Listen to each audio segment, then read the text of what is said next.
ไม่คุณไปเอาข้าวมากินหน่อยเร็วๆหิวข้าวแล้วไม่จ้ะแล้วมาเก็บอันนี้เธอด้วยนี่ขวดน้ำเธอนี่ไปเลยไปเอาข้าวมาไม่กินเอาไม่เอา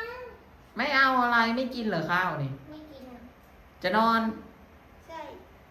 นอนเด้อลุกไม่ไปไม่ไปเอาข้าวมาไม่อยู่นี่แหละ มา เดี๋ยวไม่มังยุมเชิญคือมาอารมณ์ดีแท้ร้องเพลงมาฮืออยู่ ต้องหรอไปทางใดดิอันนี้ก็ได้ ไปไหนก็ได้อยากไปเหรอโอ้อยากไปอยู่ในตู้เย็นว่าอยู่เชิญนั่งค่ะโอ้กินน้ำก่อนคือเคล็ดลับบอกต้องกินน้ำก่อนบอก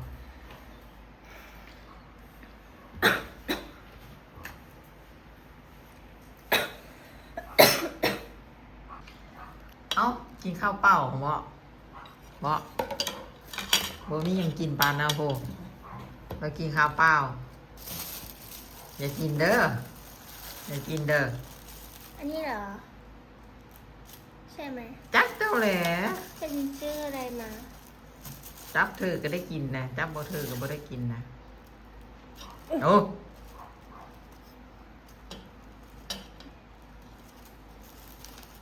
กี่อันเอาออกมาให้หมดสิมีอันเดียวโอ้ยบุเชื่อดอกใส่ลายเค็มเด้อใส่ลายเข้มลายมันก็แม่นอะไรใส่ลายเข้มลายครับบ่ได้เถียงใส่ลายเซฟลายตั้งมาเมื่อเราบอกเขาครับหมดแล้วก็ได้จะกินอิ่ม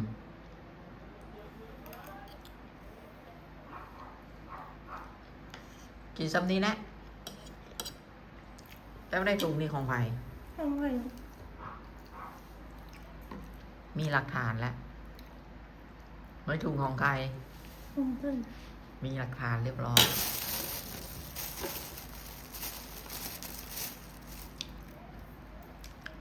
อะไรทำไมไก่มันเป็นสีแดงเขาใส่สีผสมอาหาร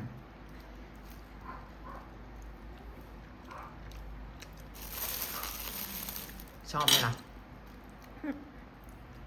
ตัวนั้นอร่อยกว่าใช่ไหมพ่อใหญ่นั้นแซ่บกว่าเป็นบอกเพราะว่าพ่อใหญ่นั้นแซ่บกว่าเลยแต่เราโบมาเนี่ยวันอยากกินไม่ค่อยเปิดเมื่ออื่นเราก็เปิดอ่ะไม่อยากกิน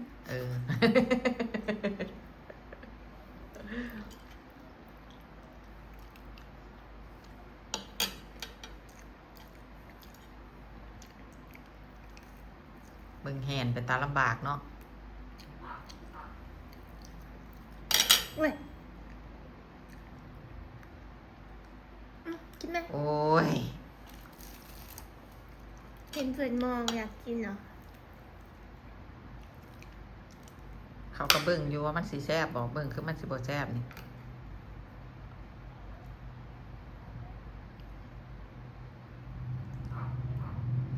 ดีแหละพรุ่งนี้เพิ่นไม่กินนะเดี๋ยวเขาไปจัดการเองพี่วันนี้ลูกกินอะไรจักเจ้าแหละอ้าวเรื่องของลูกอ้าว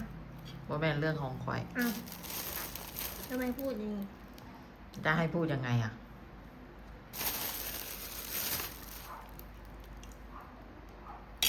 พรุ่งนี้วันพุธยิ้มยังวันศุกร์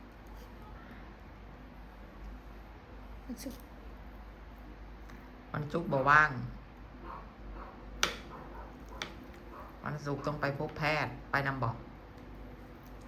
จะไปนำอย่าบอกไปนั่งรอร้ายแล้วมีคนโอ้ให้นั่งท่ากินหน้าโมบันตินนั่นทั้งหนาฮะทักนามองคนนั่งรอนะไม่เอาต้องไปกินอเมซอนบ่ต้องไปอยู่เฮือนทำไมบ่ต้องไปอยู่เฮือนเปลืองไปปุ๊บเปลืองปั๊บนอนอยู่เฮือนบ่ต้องกินอย่างทั้งนั้น เขาไปเดินตลาดเหรอ บ่ต้องไปหู้อีกว่ามีตลาด นอนอยู่เฮือนนั่นแหละ มันไปแต่ดึกแต่เช้าโหมันต้องไปดอก ไปกินเมจอน บ่ต้องไป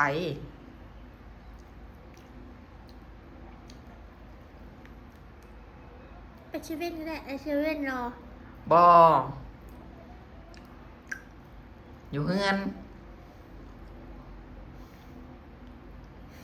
อยู่เฮือนบ่ต้องหาไปของคุณบ่เอา เจ้าของเราอมหูดเราหูเจ้าของกินบ่ได้ อันนี้เดี๋ยวนี้โอ้เสียดายของเมื่อเลย นิ้วสีส้มหมดเลย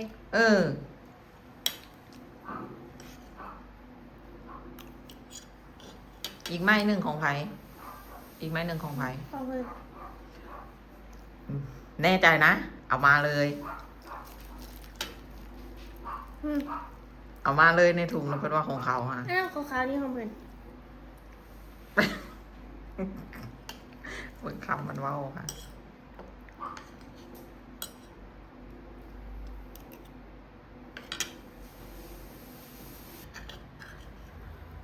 ไปเล่นน้ำทะเลไหม ไปไหม เล่นน้ำทะเลไหมจ๊ะ ทำไมถึงไม่ไป ร้อน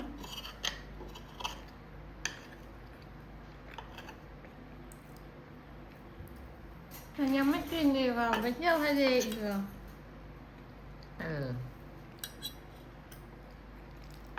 มันไม่เบื่อหรอ ยัง ยังไม่เคยไปเลย เดินออกไปก็เจอทะเลแล้วเนี่ย เหรอ ไม่ใช่เจอป่ากล้วยเหรอ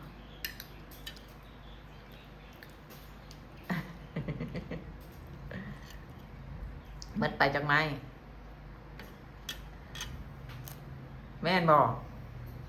ปิ้งตับจากไม้ ก็โยกขึ้นสองมือข้างนี้ก็โยกเด้เมื่อกี้เนี่ยเห็นอยู่ ปีกเด้ ไม่มี ไม่มีจังไหนไม่มีจังไหนกล้าว้าวน้องว่าบอกมีอิ่มอยู่บอกกินผู้เดียวไปตับปิ้งตับสองปิ้งปีกไปอันหนึ่งข้าวจานหนึ่งคันที่กินอีกกับโบมีแหละเพราะว่าข้าวกับมืดละตกลงอิ่มไม่อิ่มคุณอิ่มไม่อิ่ม เอ็ม โอเค ดีแล้วที่อิ่มนะอิ่มแล้วก็ไปทำกิจกรรมอย่างอื่นค่ะตื่นเตรียมตัวเรียนด้วย